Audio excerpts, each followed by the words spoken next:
Hello, in this video I'm going to show you how to enable Dolby Atmos on the Samsung S25.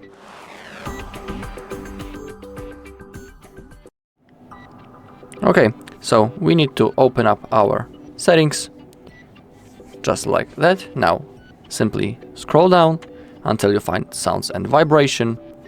Now scroll down again and select sound quality and effects. And in here the first option from the top is, as you can see, the Dolby Atmos. Click in here, enable it by clicking in here. Now as you can see it's on, and below you can also select the modes that you want. It can be auto, movie, music or the voice. Okay, that's all in this video. Thank you all for watching. If you found this video helpful, please leave a like, comment and subscribe.